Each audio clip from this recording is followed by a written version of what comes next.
C'est une joie de vous retrouver pour ce 4e et dernier journal télévisé de l'Avent 100% Morbihan. Dans cette édition, plusieurs initiatives à découvrir. Écrire une lettre à Jésus plutôt qu'au Père Noël, c'était la proposition faite aux 170 enfants de l'école Saint-Michel de Carnac. Nous irons sur place. Confectionner des boîtes de Noël pour les plus démunis, c'est ce que font beaucoup d'écoles, de familles et d'associations. À Auray, l'association Stéphane Bouillon est un point de collecte et de distribution de ces boîtes de Noël. Immersion dans les préparatifs. Et nous terminerons avec notre évêque, Monseigneur Santène. Il sera notre invité et vous adressera sa bénédiction de Noël. Mais tout de suite, direction Lorient et le sanctuaire Notre-Dame de Victoire à la paroisse Saint-Louis. Vivre l'Avent avec Notre-Dame de Victoire, c'est confier à l'intercession de Marie toutes les difficultés rencontrées dans nos familles. Notre guide sur place, c'est le recteur, le Père Jean-François Audrin. Et bienvenue donc dans ce sanctuaire Notre-Dame de Victoire. Il nous faut remonter à 1746. Ce sont les troupes anglaises qui ont envahi le sud de la Bretagne, débarquant une cinquantaine de navires au Pouldu, tout près du centre de l'Orient. Et les hommes, ne pouvant défendre le comptoir de l'Orient, ont voulu livrer la ville aux Anglais. Mais les femmes ne l'ont pas entendu de cette façon-là. Elles sont allées prier la Vierge en ce jour de Notre-Dame du Rosaire dans l'église, demandant la grâce de la libération. Lorsque les hommes ont hissé le drapeau blanc arrivant au port, ils ont trouvé les Anglais qui remontaient dans leur navire comme ils étaient venus.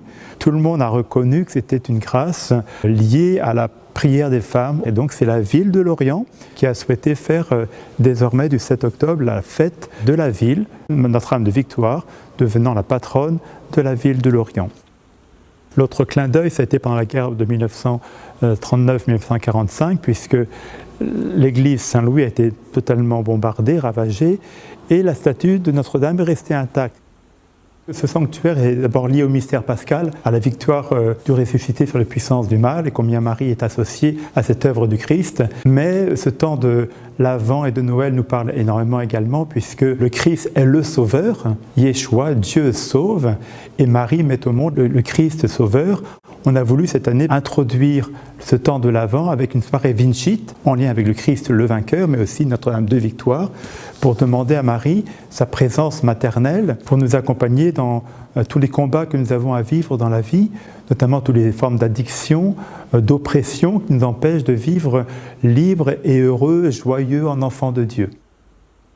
La boîte aux lettres de Notre-Dame, où les gens viennent déposer toutes leurs intentions, et on dépose toutes ces intentions le samedi matin à la messe sur l'autel, et après elles sont portées par toutes les équipes du Rosaire. Notre-Dame de Victoire qui nous amène à Jésus. Et c'est à lui que se sont adressés les élèves de l'école Saint-Michel de Carnac pendant l'Avent, dans une lettre à Jésus.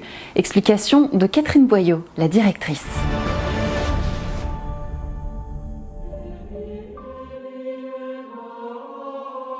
Alors cette année, pendant le temps de l'Avent, nous avons proposé à toutes les classes d'écrire une lettre à Jésus. Une prière de confier ce qu'ils aiment ou alors de faire des demandes particulières au Seigneur. Ça a été vraiment touchant de les voir s'exprimer librement. Certains ont eu envie que leur maîtresse relise cette lettre pour qu'elle soit vraiment parfaite et qu'il n'y ait pas de faute d'orthographe pour la faire la plus belle possible pour Jésus. D'autres, au contraire, voulaient vraiment que ça reste secret, caché, un dialogue juste avec Jésus. C'est une lettre à Jésus. Il fallait écrire qu'est-ce qu'on lui dirait si on lui parlait directement. Ça m'a aidé à me préparer pour Noël. C'est aussi bien d'écrire une lettre à Jésus qu'au Père Noël. Ça a été comme si j'écrivais une lettre à une vraie personne, sauf que là, je devais écrire des choses plus pour Jésus, que mes amis, ma famille et moi vivent heureux jusqu'à notre mort du coup. Les lettres vont maintenant être déposées dans la crèche de l'église de Carnac. Elles y resteront jusqu'à la fin de l'Épiphanie. Au-delà des préparatifs matériels et de l'effervescence qu'il peut y avoir autour de Noël et que procure le Père Noël, et à l'école c'est quand même bien présent, c'est important de leur donner l'occasion de préparer aussi leur cœur à Noël et d'accueillir Dieu qui s'est fait petit enfant le jour de Noël dans la crèche.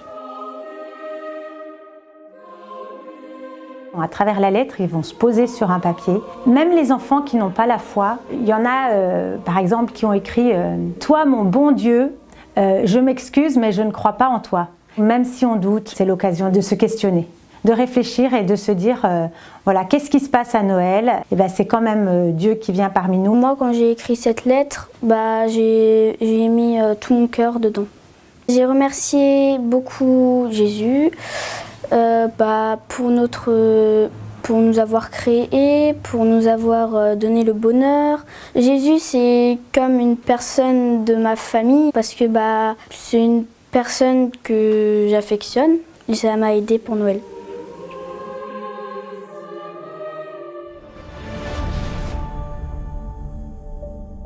Toujours dans l'enseignement catholique du Morbihan, tous les ans, un concours de crèche est proposé aux écoles qui le souhaitent. L'école Notre-Dame à Guénin l'a remporté l'an passé. Cette année, la crèche s'invite au cinéma sur place. Notre thème étant le cinéma, la crèche est faite à partir des photos d'enfants. La crèche est exposée lors du spectacle de Noël et dès le lendemain, la crèche est démontée et installée ici à l'église pour y rester un mois. Donc elle côtoie la crèche de la paroisse et ainsi les paroissiens peuvent venir s'ils n'ont pas eu l'occasion de le faire lors du spectacle. 8 écoles privées ont participé à ce concours de crèche, résultat à découvrir en janvier. Diffuser la lumière de la paix de Bethléem, c'est ce que font chaque année les scouts et guides de France. Et dans le Morbihan, la lumière est arrivée le 12 décembre dernier à Sainte-Anne-d'Auray. Elle se propage depuis partout à travers le département. Si vous aussi, vous souhaitez recevoir la lumière de la paix de Bethléem, n'hésitez pas à vous rapprocher des scouts et guides proches de chez vous. Les boîtes de Noël solidaires ont fait un carton en 2020. Elles sont de retour en ce moment. L'objectif, rassembler des petits cadeaux dans des boîtes à chaussures relookées et les offrir aux personnes qui peut-être ne reçoivent pas de cadeaux. Reportage à Auray, à l'association Stéphane Bouillon, où les personnes en précarité ou sans domicile sont accueillies.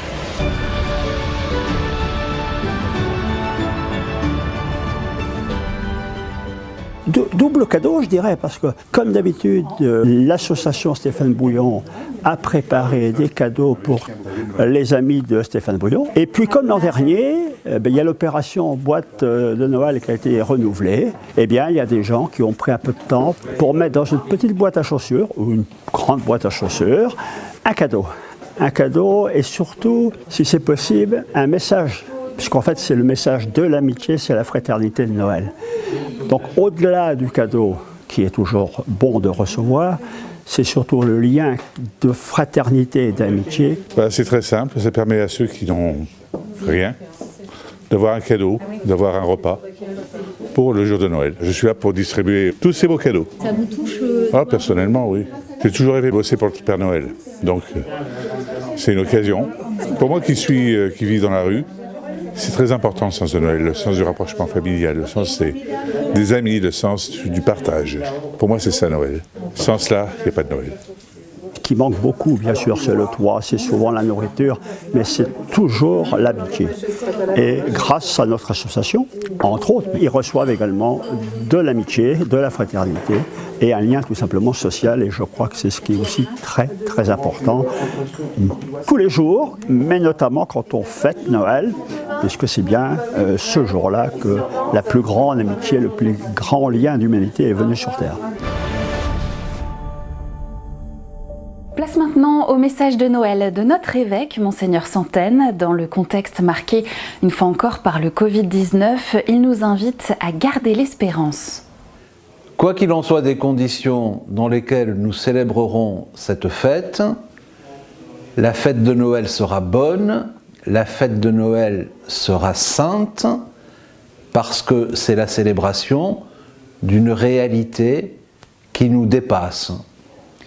Une réalité qui nous dépasse, une réalité qui nous vient de Dieu et pas des hommes.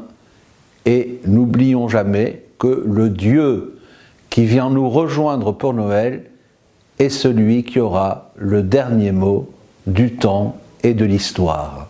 Bon Noël à tous. C'est ainsi que s'achève cette aventure des journaux télévisés de l'Avent. C'était une première pour nous, merci de les avoir suivis. Il me reste à vous souhaiter un très joyeux Noël. On se quitte avec quelques extraits des lettres à Jésus des enfants de l'école Saint-Michel de Carnac.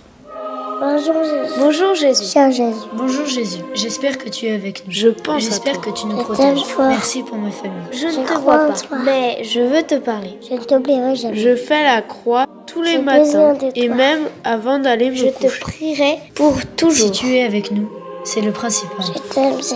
Je t'aime Jésus. Je t'aime Jésus. Pour toute la vie.